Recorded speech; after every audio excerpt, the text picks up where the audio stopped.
My name is Claire Bennett. I'm 31 years old. And before I tell you anything else, I need to say the ugliest truth first, because everything that came after only makes sense if I start there. My younger sister slept with my boyfriend. She got pregnant. And when I called my mother half shaking, half numb, expecting at least one person in my family to stand beside me, she told me to be the bigger person. That was the moment I lost all of them. People think betrayal arrives loudly. They imagine broken dishes, screaming matches, front doors slammed so hard the walls tremble. They think the worst pain comes with a warning label, with enough noise to prepare you for the blast. They're wrong. The worst kind of betrayal is almost elegant. It moves quietly. It smiles at you over dinner. It thanks you for your help. It asks for one more chance, one more favor, one more week on your couch.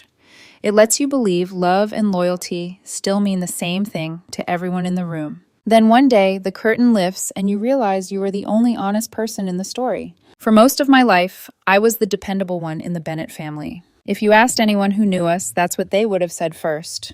Claire is solid. Claire is level-headed. Claire always lands on her feet. What they never said out loud was the rest of it. Claire always cleans up the mess. I got straight A's without being chased. I earned scholarships. I built a career before I turned 25. By 28, I was already a senior analyst at a consulting firm downtown, the kind of job that made older relatives nod with approval at Thanksgiving and call me our success story. I was the daughter my mother bragged about at church, the daughter who remembered birthdays, mailed flowers on Mother's Day, fixed laptops over FaceTime, answered late-night calls, and quietly paid bills no one asked me to pay, but everyone was relieved to let me handle. My father, Richard Bennett, had heart surgery 4 years ago. Insurance covered enough to keep him alive, and not enough to keep my parents comfortable. Their savings were wrecked within months. I stepped in the way I always stepped in, silently, efficiently, before anyone had to beg. $2,400 a month toward the mortgage, their phone plan, my father's medication co-pays through a family rider I arranged, even my mother's car payment after I refinanced it under my credit to cut her interest in half. I never announced any of it. That was the problem, I think. When you carry people too quietly, they stop noticing your strength and start treating it like gravity, something that will always be there, something they never have to thank. Then there was my sister. Her name is Emma Bennett. She's 29 now, 2 years younger than me, and for as long as I can remember, Emma was the family emergency wrapped in a pretty smile. She was funny, charming, impulsive, magnetic in the way some people are when consequences never seem to stick to them for long. She could walk into a room and have strangers laughing in 5 minutes. She could also burn down her own life before dessert and somehow leave everyone else feeling sorry for her. She never held a job for long. She bounced from one half-formed dream to another: boutique branding, handmade skincare, an online vintage store, some podcast concept she swore would change everything. Every collapse came with tears, promises, and a new explanation for why this one wasn't really her fault. My mother always softened when it came to Emma. She's just sensitive. She hasn't found her footing yet. You know your sister has a good heart. I knew that sentence by heart because it was always followed by a version of the same request. Could I loan Emma money? Could I let her stay a few nights? Could I help revise her resume? Could I talk to her because she only listened to me? And because I had spent my whole life being told that maturity meant endurance, I always said yes. At the time, I thought saying yes made me kind. I understand now that sometimes it just makes you convenient. Before everything fell apart, I had been with Noah Mercer for 7 years. We met during my senior year of college. He was steady, warm, handsome, without being vain about it, the kind of man who made other people feel at ease. He worked in commercial real estate, loved black coffee and long drives and old jazz records, and he had this way of touching the small of my back in crowded rooms that made me feel chosen without him needing to put on a show about it. Ours was the kind of relationship people described as solid, and at the time, I wore that word like a blessing. We were looking at townhouses on Sundays. We had a shared spreadsheet for down payments and neighborhoods. 3 months before everything imploded, Noah took me to dinner and asked quiet, casual questions about rings. He tried to sound relaxed, but I saw the nerves in his smile and felt something in me go tender. I thought I knew where my life was going. I thought I was finally at the point where all the years of being responsible were about to turn into something beautiful. Then Emma's latest disaster arrived. Her third attempt at building a company had collapsed, along with her lease. She called me crying, said she only needed somewhere to stay for 2 weeks. 3 at the most. She said she was embarrassed, said she hated asking, said she just needed time to get back on her feet. Noah was the one who said yes first. "She's your sister, Claire." Just like that. I remember standing in our kitchen, one hand around a glass of water, feeling that old familiar guilt climb my spine before I had even spoken. The guilt of hesitation, the guilt of wanting peace, the guilt of already knowing that if I let Emma into my home, my life would become about managing her weather. But I said yes, because she was my sister, because Noah squeezed my hand and said it would only be temporary, because my mother cried with relief when I called, because I had spent so many years being the person who made hard things easier for everyone else that I didn't know how to stop. Emma moved into our guest room on a rainy Tuesday with 2 overstuffed suitcases, expensive boots she couldn't afford, and a hug that lasted too long. She smelled like vanilla perfume and panic. "You're saving my life," she whispered. That sentence makes me sick now. For the first week, she was careful, polite, helpful even. She folded throw blankets after using them, ordered takeout once with money I'm sure she didn't have, called me the best sister in the world, like she was auditioning for forgiveness in advance. Then the old patterns started bleeding through. She slept late, left coffee cups everywhere, borrowed clothes without asking, turned my living room into a confessional booth about her failures, her sadness, her anxiety, her fear that she was falling behind everyone else. Noah listened kindly. Too kindly, maybe, though I didn't see it then. That's the thing about betrayal when it begins. It rarely looks like danger at first. It looks like sympathy, familiarity, small moments your brain files under harmless, because the alternative would force you to admit something terrible long before you're ready. There were signs. Emma and Noah laughing in the kitchen after I went to bed. A softness in his voice when he asked whether she'd eaten. The way she began wearing lipstick in the apartment, even on days she claimed she wasn't going anywhere. Twice I came home and found them already mid-conversation, the room shifting when I stepped in, like a page being turned too quickly. Noah would smile, Emma would reach for her phone, and I, idiot that I was, told myself I was imagining things because suspicion felt meaner than trust. I had a work trip to Chicago 6 weeks after Emma moved in. 2 nights, that was all. I almost canceled because something in the apartment had started to feel off, thin as smoke, impossible to hold, but impossible not to smell. But Noah kissed my forehead and told me not to be ridiculous. Emma rolled her eyes and said, "Claire, I'm your sister, not a homewrecker." I can still hear the laugh in her voice when she said it. Maybe that should have been enough. Maybe some part of me heard the wrong note and buried it because once you let yourself know something, you have to do something with the knowledge. I landed home a day early. The client dinner was canceled at the last minute, and instead of staying in a hotel another night, I booked the first flight back. I remember feeling almost giddy in the car from the airport. I stopped for pastries from Noah's favorite bakery. I texted him that I had a surprise, but the message never delivered. I assumed service was bad. When I opened the front door, the apartment was too quiet. There are silences that feel peaceful. That one felt staged. I set the pastry box on the kitchen counter and noticed 2 wine glasses in the sink. One of Emma's earrings on the living room rug. Noah's watch on the coffee table, even though he never took it off unless he showered. And then I heard it. A laugh from down this hallway. Low, breathless, familiar. My body knew before my mind did. I walked toward our bedroom like someone moving underwater. Each step felt both slow and irreversible, like the floor had become a conveyor belt carrying me toward the exact moment my life was about to split in 2. The door wasn't fully closed. I pushed it open. They were in my bed. My sister and my boyfriend. Skin. Sheets. Shock. Noah jerking upright. Emma clutching the blanket to her chest. Eyes wide, not with shame. Not at first, but with irritation that the fantasy had been interrupted. I don't remember dropping my purse. I don't remember screaming, though later Noah told my mother I had. What I remember is the sound in my own head, the clean, hard snap of something sacred breaking all at once. Noah started talking immediately. "Claire, wait." Emma said my name like that mattered. I stood there staring at them, and the worst part wasn't even what I was seeing. It was the sudden rearranging of every moment from the last 6 weeks. Every glance, every laugh in the kitchen, every time I felt something cold pass through me and decided kindness meant ignoring it. "How long?" I asked. My voice didn't sound like mine. Neither of them answered right away. That told me everything. "How long?" Emma swallowed. Noah covered his face with one hand. "A few weeks," she said softly. "A few weeks. Inside my own home, while I paid the rent, while I bought the groceries, while I called my mother and promised Emma was doing better." I looked at Noah. "Get out." "Claire, please, I messed up." "Get out."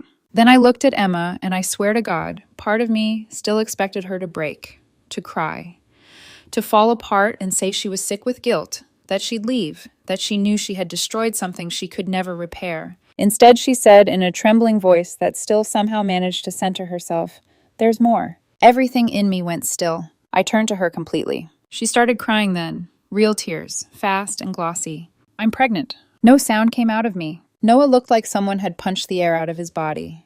"Emma, you said we had to tell her." "Tell me." Like this had become their crisis to manage together. I don't know how long I stood there. Long enough for the room to tilt. Long enough for my hands to start shaking so badly I had to curl them into fists. Pregnant. My younger sister was pregnant by the man I had loved for 7 years. And somehow, in the middle of all that horror, another realization cut through me with almost equal force. This wasn't new enough to be accidental. This was a secret with planning in it, with conversations, with decisions made over and over again while they looked me in the face and let me go on loving them. I threw Noah's duffel bag into the hallway closet, shoved clothes into it with blind, violent movements, and hurled it at him. I told Emma to pack her things and leave before I called the police. Noah kept trying to speak. Emma kept crying.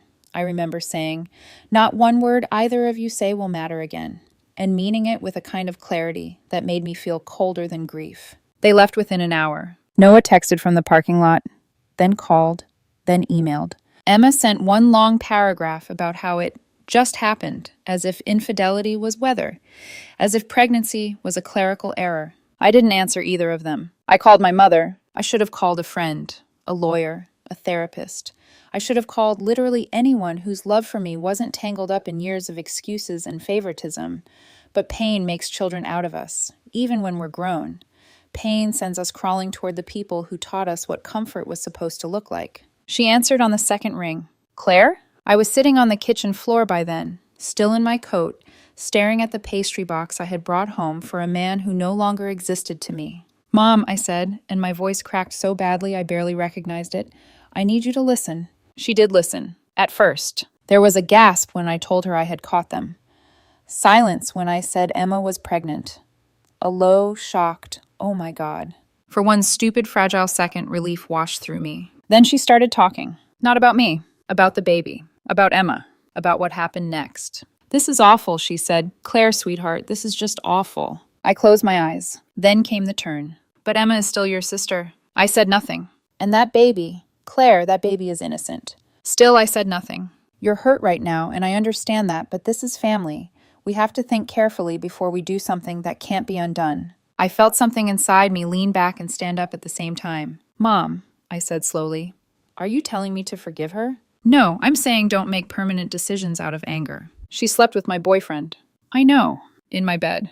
"I know, honey." "She's pregnant." A pause. Then the sentence that burned my life to the ground. "You've always been the stronger one, Claire. Be the bigger person here." I don't think anyone who has never heard the wrong parent choose the wrong child can fully understand what that moment does to your body. It was like all the years lined up behind her words at once. Every time Emma was excused because she was fragile. Every time I was expected to understand because I was mature. Every time my pain was downgraded into inconvenience because I had the discipline to carry it well. In that moment, I saw my whole role in my family clearly for the first time. I wasn't the loved one. I was the reliable one. The absorbent one. The one built to take the hit so nobody else had to feel the full force of what they'd done. I laughed once. Just once. It sounded ugly. "So that's it," I said. "That's what I am to you." "Claire, don't twist this." "I am not twisting anything." My mother's voice sharpened. "Emma made a terrible mistake, but she is terrified right now." I stood up from the kitchen floor. "I'm terrified right now. She's carrying a child, and I was building a life." Silence. I waited. Not for agreement, for love. For one sentence that sounded like me first. It never came. Instead, she said gently, like she was negotiating with a difficult client, "You'll regret it if you cut off your sister forever." "No," I said, "you will." And I hung up. That was the last time I ever spoke to her as her daughter. By morning, I was no longer crying. Grief had hardened into something cleaner, more precise. I opened my laptop and wrote one email addressed to my parents, Emma and Noah. The subject line was final notice. I told them all the same thing. They had made their positions clear. I was removing myself from their lives effective immediately. They were not to contact me by phone, email, mail, social media, at my home, or at my workplace. Any further attempts would be documented. My financial support ended that day. The mortgage payment stopped. The family phone plan was canceled. My father's medication arrangement would be terminated within the month, so they had time to transfer it. Emma's unpaid loan, $18,000 from her last failed business, was now officially considered closed. Not forgiven, but dead to me, the same way she was. I told my mother she had spent years teaching me that family came first, so I was finally going to build one that did. Then I added one final line. Do not reply. I won't read it. I hit send, and for the first time in my adult life, I chose not to save them from what they had done. I thought the hardest part would be catching them. It wasn't. The hardest part was what came after. Those first 48 hours, when the shock wore off just enough for reality to start taking inventory. Every account, every payment, every invisible thread connecting my life to theirs. All the things I had done quietly, lovingly, automatically for so long that no one had even bothered to call them sacrifices anymore. To them, it had just become normal. By noon, the day after I sent the email, my mother was already calling from different numbers. I didn't answer. My father emailed once from his personal account. The subject line simply, please. I deleted it unopened. Emma sent a message so long it took 3 screenshots to read on my lock screen. I didn't read that either. Noah sent flowers to my office. I told reception to throw them away. There's a strange kind of peace that arrives when pain becomes action. I wasn't calm because I was healed. I was calm because the decision had finally been made, and I no longer had to waste energy pretending I didn't know who they were. That week, I changed every password I had. Banking, streaming services, insurance, emergency contacts, building access. I boxed up Noah's remaining things and had them delivered through a courier, so he would never have a reason to come near me again. I took Emma's name off the guest access list with my doorman. I notified the front desk at work that no family members were to be allowed upstairs without my explicit approval. It felt extreme for about 5 minutes, until I remembered my mother telling me to be the bigger person while my sister carried my boyfriend's baby. After that, nothing felt extreme. It felt necessary. The first real crack in their fantasy came when the mortgage payment bounced. My mother called me from the reception desk at my office because apparently she had walked in crying, demanding that someone let her talk to me. Security transferred the call instead. "Claire," she said the second I picked up, her voice already tight with panic. "Something's wrong with the mortgage." I leaned back in my chair and stared through the glass wall of my office at the city below. "No," I said, "nothing is wrong with it. I stopped paying it." A silence. Then, "You can't just do that." I almost laughed. "I already did. Claire, we depend on—" "Yes," I said softly. "I know." She started crying then, not for what Emma had done, not for what she'd asked me to forgive, but for the consequences finally landing in her lap. "Your father's medication, I gave you 30 days in the email. Your car loan is under your credit. I'm having it transferred back. The phone plan, canceled. Claire, please, this is your family." The word family no longer sounded sacred to me. It sounded administrative, like a label slapped on a box full of obligations. You should have remembered that before you chose her. I didn't choose her over you. The lie was so instinctive, so immediate, that it cleared something in me. "You did," I said. "You just didn't think I'd leave over it." And then I hung up. Later that day, I received 3 voicemail notifications from numbers I didn't know. I deleted them without listening. By the weekend, Noah had escalated from apologetic to desperate. He emailed me from his work address, his personal address, and a second email account I didn't recognize. He wanted to explain. He wanted closure. He said it had started as a mistake, then turned into confusion, then into something messy and impossible to stop. He said Emma had been vulnerable. He said he had never meant to hurt me. There are few things more insulting than being lied to by someone who knows you're smart enough to hear the lie. Affairs don't just happen. Pregnancies don't just happen.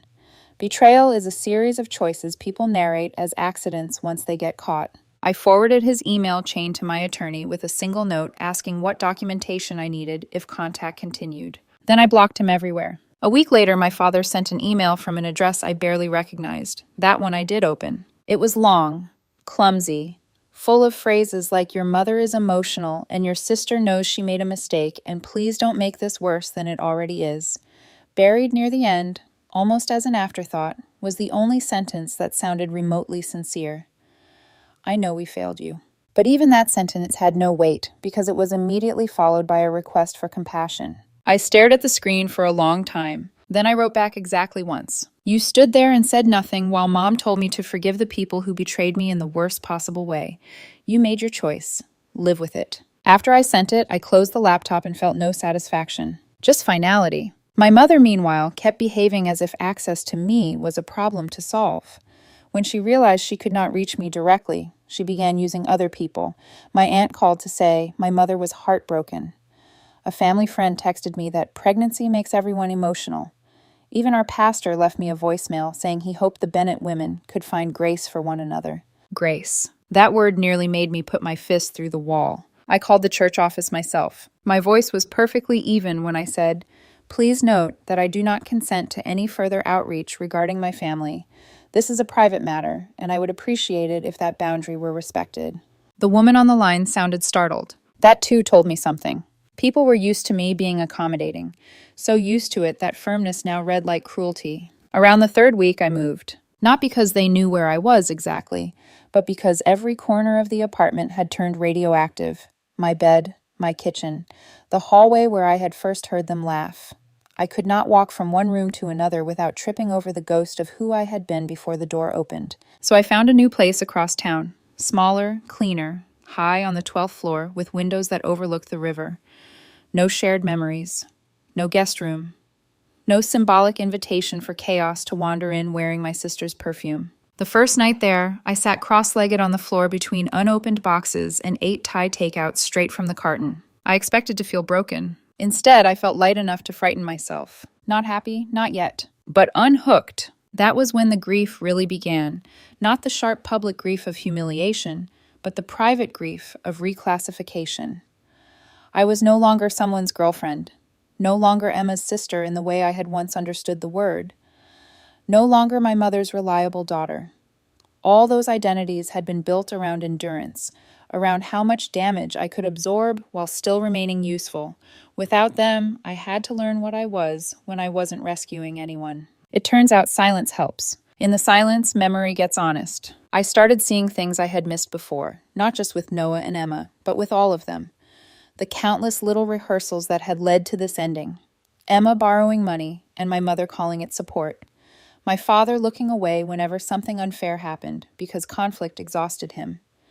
Noah praising my steadiness in the same tone someone might praise a piece of furniture for holding weight without wobbling. Reliable. Supportive. Strong. Words that sound like compliments until you realize they're often used by people who like what you can survive for them. About 6 months after I cut them off, I heard through a former neighbor that Emma had given birth to a girl. I didn't ask the baby's name. I didn't ask whether Noah was there. The information landed in me like a stone dropped in dark water, deep, distant, final. Somewhere in the world, my sister was holding a child conceived in my betrayal. Somewhere, my mother was probably crying over tiny fingers and calling the baby a blessing. Somewhere, they were all rearranging the story again, sanding down the ugly edges so they could live inside it. I wondered for one weak human second whether I should feel something more complicated than disgust. I didn't. The child was innocent, that much was true. But innocence does not obligate me to return to the people who shattered me. About 2 months after the birth, Noah requested a meeting through my attorney. He said he wanted to apologize face to face. I declined. He sent back a handwritten letter anyway. 3 pages, delivered to the office. I almost threw it away unopened, but curiosity won for once. The first paragraph was about regret. The second was about confusion. By the third, he was already blaming Emma's emotional state, the stress, the proximity, how one thing led to another. Near the end, he wrote, "I know this doesn't excuse what happened, but I hope one day you can understand that I was lost too." Lost. Men like Noah always seem to discover they were lost only after they have been found naked in someone else's bed. I shredded the letter in my office and watched the paper curl into white ribbons. Then I went back to work. Work at least made sense. Numbers made sense. Risk models made sense. Deadlines and projections and clean conclusions drawn from messy data, all of it steadied me. I stayed late most nights. Took on a leadership project I might once have turned down for fear of seeming too ambitious. Started running in the mornings because my body needed somewhere to put the anger. Changed my hair. Bought clothes that made me feel sharp instead of soft. People noticed the shift. One of the managing directors told me over coffee that I seemed different lately, harder in a good way. I smiled and said, more honest, maybe. That winter, for the first time in years, I spent Christmas alone. My mother tried one last maneuver. A card arrived at my office in her handwriting, despite every boundary I had set. Inside was a photo of Emma holding the baby with a short note beneath it. No matter what happened, she's still your niece. Life is short, Claire. Please don't do this forever. I stared at the baby's face, tiny, sleeping, wrapped in pink. And underneath the ache, underneath the anger, one truth rose clearer than all the others. My mother still thought access to me could be purchased with guilt. She still thought my tenderness was a lever she could pull. I put the card back in the envelope and forwarded it to my attorney. A formal cease and desist was drafted that same week. When my mother received it, she called my office sobbing so loudly, reception had to disconnect the line. That night I cried for the first time in months. Not because I missed them, because I understood, all the way down to bone level, that they were never going to understand what they had done. Not in the clean, life-changing way I once hoped they might.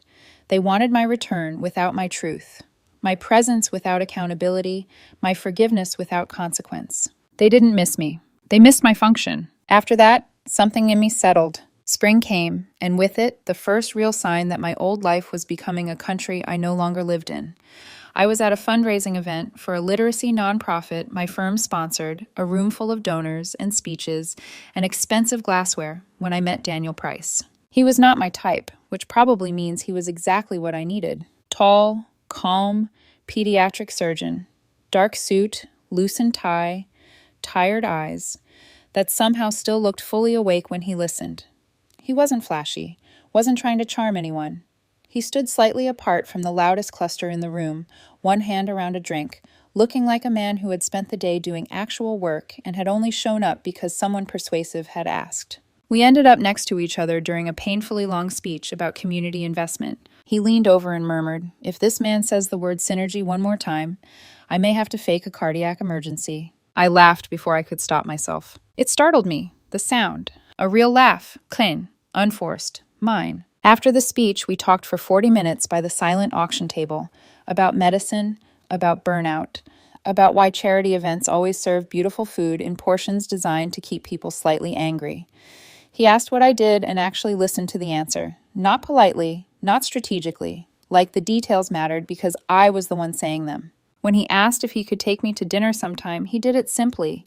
No performance, no game. Just, "I like talking to you. Would you let me do it again somewhere quieter?" I should tell you I didn't say yes right away. I was still raw, still wary, still carrying the humiliating knowledge that I had once shared a home and a future with a man capable of looking me in the eye while sleeping with my sister. But Daniel did something Noah never had. He made room. When I hesitated, he nodded like hesitation was reasonable. "No rush," he said. "You seem like someone who has good reasons for being careful." That sentence almost undid me. Not because it was romantic, because it was respectful. We had dinner 2 weeks later at a small Italian place near the hospital, then coffee the week after that, then a walk along the river, then a museum on a Sunday afternoon where he spent 10 full minutes pretending to analyze a terrible abstract painting with the seriousness of a hostage negotiator until I laughed so hard I had to lean against the wall. He never pushed, never demanded, never treated access to me like something he was owed because he had shown up. And because of that, little by little, I started to unclench. I did tell him eventually. Not every detail all at once, just enough. I told him I'd ended a long relationship because of betrayal, that I had cut off members of my family, that boundaries were non-negotiable for me now. He didn't ask nosy questions, didn't flinch, didn't hand me platitudes about forgiveness. He only said, "Anyone who taught you to survive by swallowing hurt should be grateful you learned better."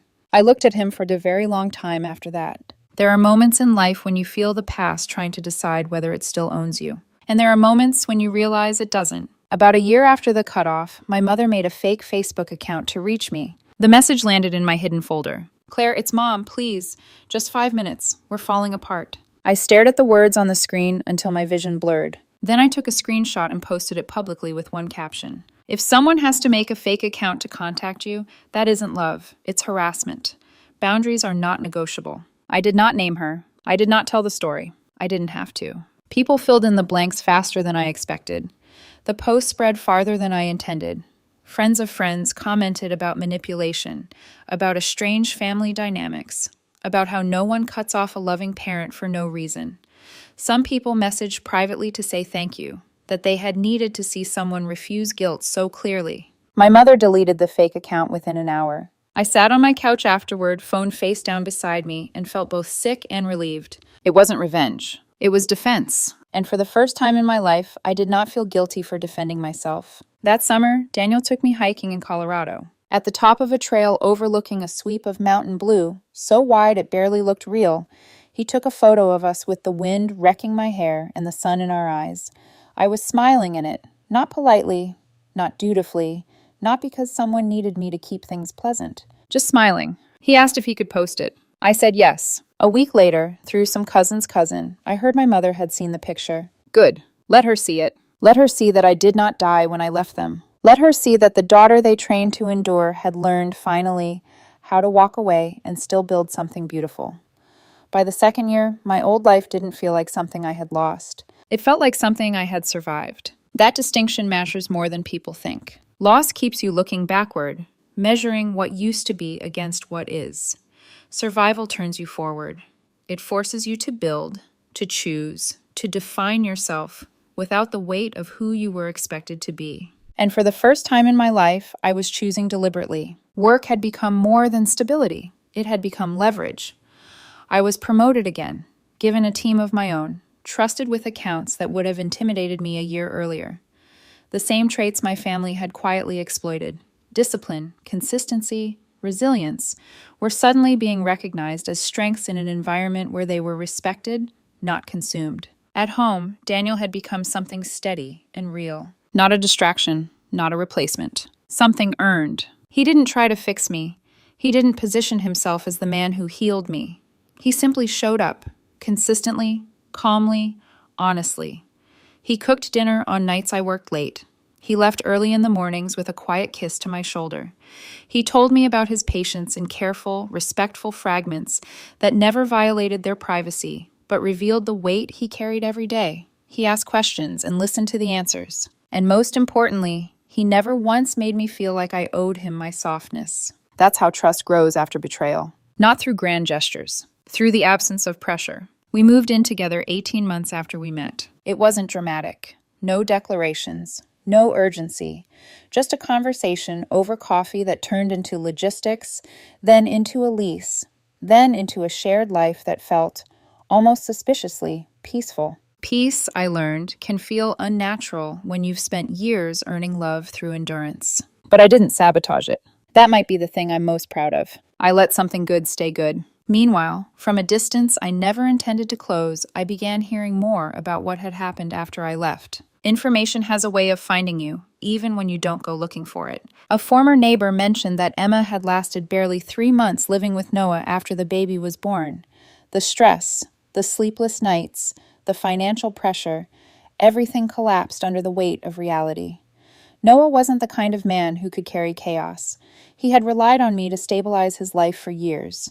Without that structure, he drifted. Emma, meanwhile, had never learned how to build anything that required consistency. The relationship didn't explode. It dissolved, quietly, inevitably. Emma moved back in with my parents. Noah stayed in the apartment for a few more months before relocating for work. I never asked where. I didn't need to know. The baby, my biological niece, though I never used that word out loud, was named Lily. I heard that from my aunt during a grocery store encounter that lasted too long. "She's beautiful," my aunt said carefully, watching my face like she expected something to crack. I smiled once. "I'm sure she is."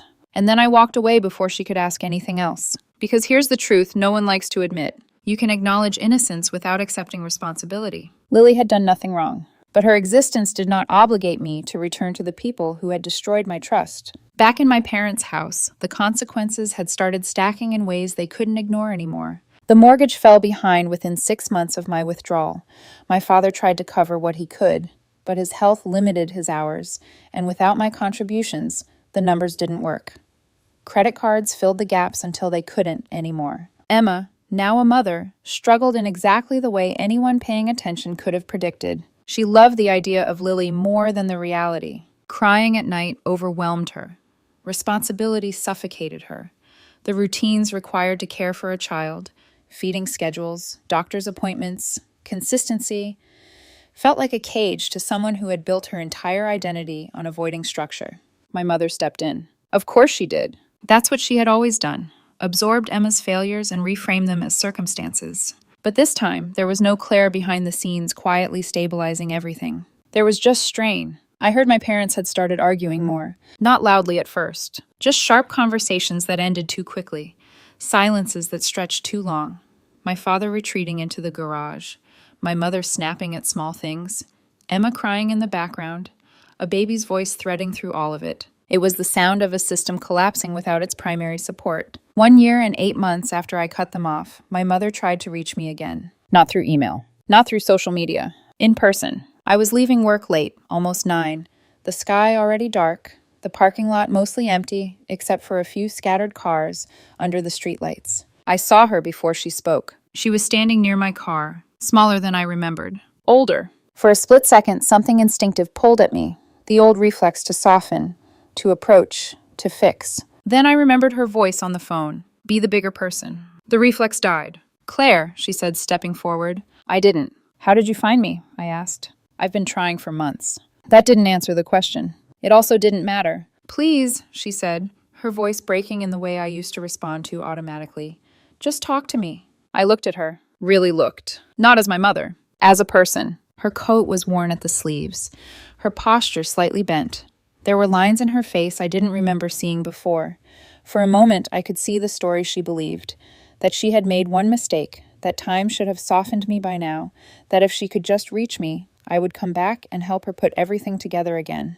Claire, we're losing the house. There it was. No, I'm sorry. Not I hurt you. The problem. The consequence. The thing she wanted me to fix. Your father and I, she hesitated, we're not doing well. Emma can't manage on her own. The baby. Stop. My voice cut through hers cleanly. She froze. You don't get to talk about them to me. Her eyes filled with tears. They're still your family. I took a step closer, not toward her, but toward clarity. No, I said, they're your responsibility. Her face crumpled. Claire, please. I know I handled things badly, but you can't just abandon us. That's not who you are. I almost smiled. That's exactly who I am now. You don't mean that.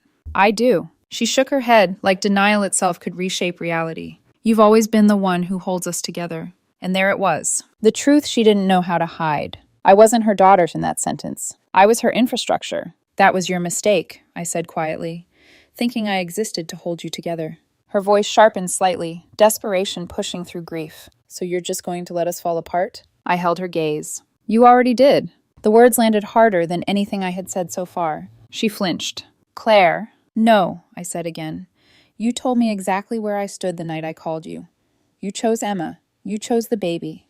You chose the idea of family over me. And now you want me to come back and clean up the consequences of that choice. That's not fair. It's exact. Silence stretched between us. For the first time, she looked unsure of what to say next. Not because she didn't have arguments left. Because none of them worked anymore. I don't hate you, I said. Her head lifted slightly. Hope. That dangerous, stubborn thing. I don't think about you, I finished. And just like that, it disappeared. You're not part of my life anymore. Her mouth opened, but no sound came out. I stepped past her. Claire, she whispered behind me. I paused. Not for her. For myself. To make sure I was saying this from truth, not anger. Then I said the last thing I would ever say to her outside of legal documentation. Family is supposed to protect you, I said. So I built one that does.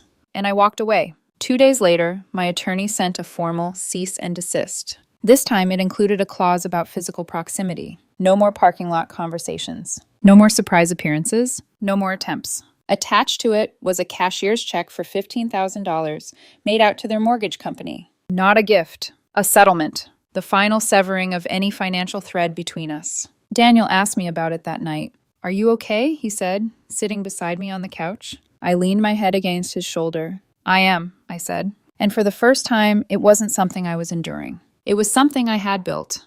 The foreclosure notice came 3 months after the check cleared. I didn't hear it from my mother. I heard it the way I heard everything about them now. Through fragments, through people who didn't realize they were delivering updates about a life I no longer belonged to. An old church acquaintance mentioned it casually over coffee with someone at my firm, and by the end of the week, the information found its way to me. 90 days. That was how long they had before the house went to auction. 34 years of birthdays, holidays, arguments, quiet dinners, and carefully preserved illusions, reduced to a timeline measured in weeks. I sat with the information for a long time, not because I didn't understand what it meant, because I did. Completely. There was a version of me, an older version, the one they had raised, that would have already been calculating solutions, loans, refinancing, selling assets, calling in favors, quietly stepping in before things got too bad. That version of me would have seen the problem and moved instinctively to solve it. But that version of me no longer existed, and the woman I had become understood something the old one never allowed herself to admit. Saving them again would not fix anything. It would only prove that they could keep choosing the same behavior without consequence. So I did nothing, and for the first time in my life, doing nothing was not neglect. It was integrity. My parents separated 2 weeks later. That part I heard directly. Not from my mother, from my father. He called from an unknown number, and for a moment, just a moment, I considered letting it ring out. But something in me, not softness, not forgiveness, but curiosity, answered. "Claire," he said, his voice thinner than I remembered. I didn't say hello. "I won't take much of your time," he added quickly, like he knew he had already used too much of it in the past. "What do you need?" I asked. A pause. Then, quietly, "Nothing, not really." That surprised me. "I just thought you should know. Your mother and I are separating." I closed my eyes briefly. Not from shock, from recognition. "Okay," I said. "We can't keep living like this," he continued. "The house, everything. It's just—" He stopped, exhaled. I should have done something that night. There it was, the sentence I had waited for. "Too late." "I know," I said. "I stood there," he continued, voice cracking now, "and I said nothing while she told you to forgive them. I told myself I was keeping the peace, but I was just avoiding the truth." Silence stretched between us. "I'm sorry, Claire." I let the words settle. They didn't undo anything, but they were real, and that mattered, even now. "I believe you," I said. Another pause. Then, softer, "He won't talk to me either." It took me a second to realize who he meant. Not Noah. Daniel. He had found a way to reach out somehow. "What did you expect?" I asked. "I thought maybe if I apologized—" I almost smiled, not out of humor, but out of understanding. "You apologized to feel better," I said. "Not to change anything." He didn't argue. "That's fair," he admitted. We sat in silence again, connected by nothing except shared acknowledgement of what had already been lost. "I'm moving to Arizona," he said finally. "Your aunt has a guest house." I nodded, even though he couldn't see it. "I hope you find some peace there." "You too," he said. And then, after a beat, "I am proud of you, Claire. I should have said that more when it mattered." The line went quiet. "Goodbye, Dad." "Goodbye." I hung up and set the phone down. I didn't cry. Grief, I had learned, doesn't always look like tears. Sometimes it looks like acceptance. The house sold at auction 4 months later. After the bank took its share, there was barely enough left to cover the remaining debts. My mother moved into a small one-bedroom apartment. Emma and Lily went with her. 3 people, 650 square feet, a life compressed. Emma worked retail, part-time hours carefully kept below the threshold for benefits. She came home exhausted, handed Lily off to my mother, and retreated into whatever escape she could find. Her phone, the television, anything that dulled the constant pressure of responsibility she had never been prepared to carry. My mother filled the gaps. Of course she did. That was the pattern. But now there was no one filling the gaps behind her. And so everything strained. I heard Lily cried at night. That detail stayed with me longer than I expected. Not because it made me want to go back, because it reminded me of something else I had lost the right to feel responsible for. The difference matters. Meanwhile, my life moved forward. Not in dramatic leaps, in steady, deliberate steps. Daniel proposed on a quiet Sunday morning. No grand setup, no audience, just the 2 of us in the kitchen, sunlight coming through the window, coffee half finished on the counter. "I don't want a life that works without you," he said simply. "I want one that's built with you." And then he asked. I said yes, not because I needed him, because I chose him. That distinction is everything. We didn't rush into planning. We didn't need to. The life we were building was already real. The engagement just made it visible. It became visible in other ways, too. Photos, announcements, posts from colleagues, friends, extended circles, people congratulating us, commenting, sharing. And somewhere, inevitably, those images reached the edges of my old life. I didn't look for confirmation, but it found me anyway. A former coworker of my mother mentioned it during a conversation I wasn't part of. Someone else repeated it. Eventually, the information landed in the same quiet, detached way everything else about them did now. They saw your engagement. I nodded. Of course they did. And I thought about it. About my mother, scrolling through a life she no longer had access to. About Emma, holding a child that represented a past I had severed. About a house that no longer existed. About choices made years ago that had finally, fully come due. They're not part of it, I said, and that was all. The last time I heard about them was in a grocery store. Not directly, never directly. An old family acquaintance recognized me, hesitated, then approached with the careful tone people use when they're not sure what you're allowed to know. I ran into your mother recently, she said. I waited. She looks tired. I didn't respond. She said Emma's struggling. The baby too. It's a lot. Still nothing. The woman studied my face, searching for something. Sympathy, regret, guilt. I gave her none. Claire, she said finally, don't you ever think about going back, just to help a little? I met her gaze. I did help, I said, for years. That's not what I meant. I know. And then, gently but firmly, I'm not the solution to problems I didn't create. She nodded slowly, not agreeing, understanding. Those are different things. That night, Daniel found me sitting by the window, looking out at the city lights. You're quiet, he said. Just thinking. About them. I considered lying, then didn't. About what I used to think family meant. He sat beside me, and now I leaned back against him. Now I think it's the people who don't ask you to hurt yourself to prove you love them. He was quiet for a moment. Then he kissed the top of my head. That sounds right. I watched the lights for a while longer. Somewhere out there, my old life was still unfolding. Different, smaller, harder. And none of it belonged to me anymore. That's the part people don't understand when they talk about forgiveness. They think it's about letting people back in. Sometimes it's about letting yourself walk away and not looking back. I didn't lose my family. I learned what they were. And then I chose something better.